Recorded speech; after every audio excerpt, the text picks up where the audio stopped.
Hello everybody, welcome back to Sprinter Van Conversions. If you're not familiar with our channel, we are converting our third or fourth medium wheelbase Mercedes Benz Sprinter van into a cozy home on wheels. But in today's video, we are doing a bit of maintenance to the engine, and something that I wish I was not doing.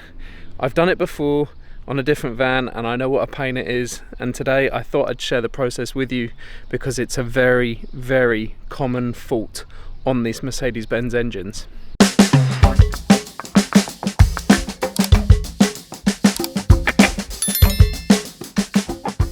So the fault that we're talking about today, if you couldn't tell by the title of the video, is the fuel filter housing. Basically, where it joins onto the head of the engine, gets a crack and then it leaks coolant for ages, and it's a pain to do. So I thought I'd share my tips and tricks on how to do it today and get it done. So what is the fuel filter housing? Well, it's in this nice shiny box from Mercedes that I picked up this morning, and here it is.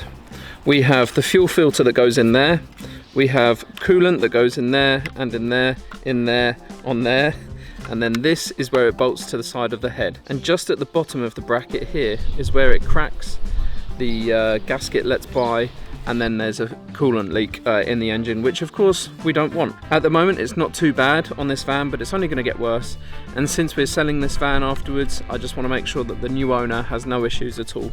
It's not an expensive part, it's about £40 directly from Mercedes Benz, but it is a pain to do, so yeah, hence doing this video, so hopefully it can help you guys.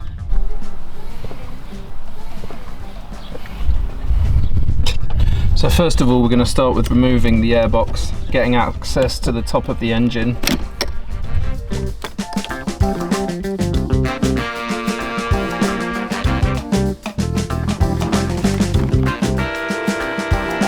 Okay, so now we've removed the engine cover, you can see the engine, and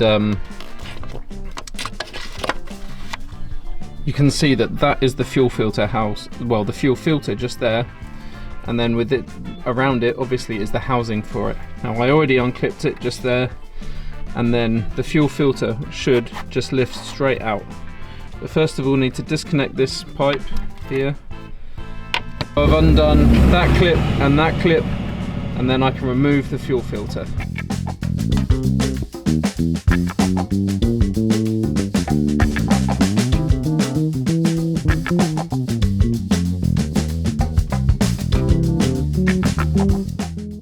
Okay, so now the fuel filter is out. You can see down into the housing where it's all wet, because that's where it leaks down onto the inlet manifold. And now I need to remove all of the coolant pipes and drain the coolant system out and start removing all the parts around the housing.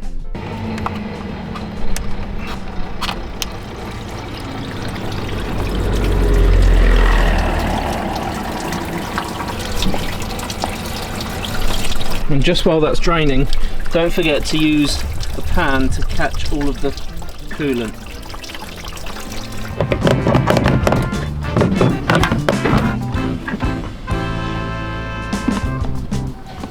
Okay, so you can see here, this is the EGR cooler that's got to come off. And I've only just, after about an hour of fiddling around, been able to get a bar onto the middle bolt, so that bolt there, but underneath. Hopefully that's in focus. So that bolt there, on the underneath of the EGR cooler, is the most difficult to get to. That one there, but underneath, is easy to get to. If you slide a long extension bar through there, you can actually see it run through there and onto the bolt. It's easy peasy with your E10 socket. But the one in the middle is a pain, and I've had to use two extension bars, one that goes from the bolt obviously underneath about halfway. I've been able to get that on, get the socket onto the actual bolt, and then underneath I've had to lever that extension bar with a screwdriver underneath, get up underneath it, lever it down so that I can actually get a longer extension bar onto that extension bar. And now I can get my ratchet on the end of that, and I should be able to undo that middle back bolt. Whew.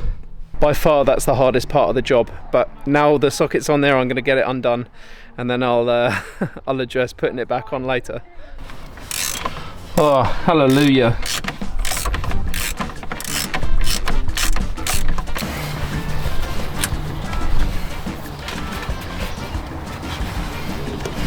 And now I've lost my socket, so that's great.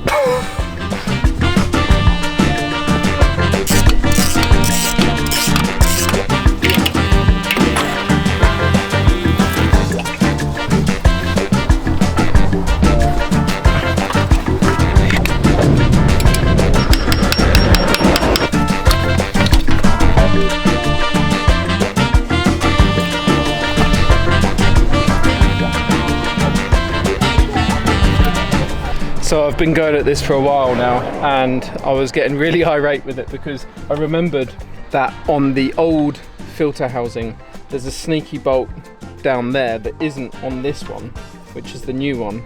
Mercedes did away with that, but I didn't realise that there's also another one around the back that Mercedes didn't include on this replacement part. So maybe I should have read the instructions that came with the replacement part. But just so you know, you can see where my extension bar is behind there. That's dropping down and sitting on top of the bolt. So time to undo that now.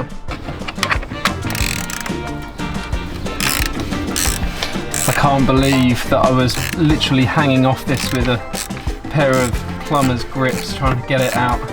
I was so convinced I'd got all of the bolts out.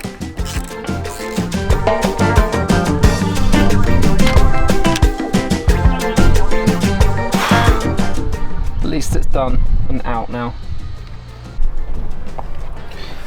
Okay, so time to fit the new bracket. It should be a lot easier than taking out the old one, but we'll see.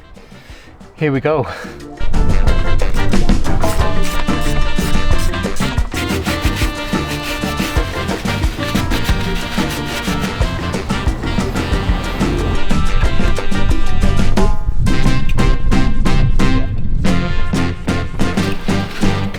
So just a quick tip, I've just put the most difficult bolt back in, and the way that I achieve it is I want to fix the bolt into the end of the socket so that when I'm fishing around for the hole it doesn't fall out.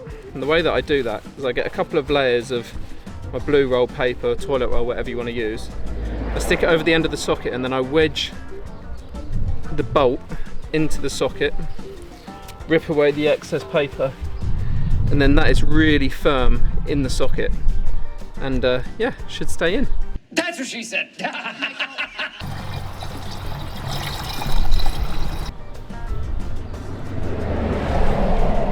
So I'm going to be dead honest with you guys, and I messed up.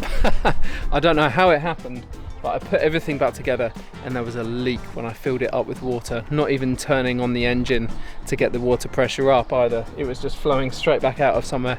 I couldn't figure out where it was coming from, so I took it all apart and just put it all back together again. And finally, there's no water coming out of the bottom yet. I'm yet to turn the engine on, but so far so good. Everything's back in, ready to turn on, and fingers crossed there won't be any leaks. All done and dusted. I am knackered. Time to take it for a test drive. But if you don't hear from me again in this video, everything went fine and there's no more leak. Thanks a lot for watching today's video, everybody. I am super knackered, didn't even stop for lunch, and now it's like 6 p.m, so yeah, time to go and get something to drink, something to eat, and have a rest. I'll see you next Sunday. Thanks a lot for joining.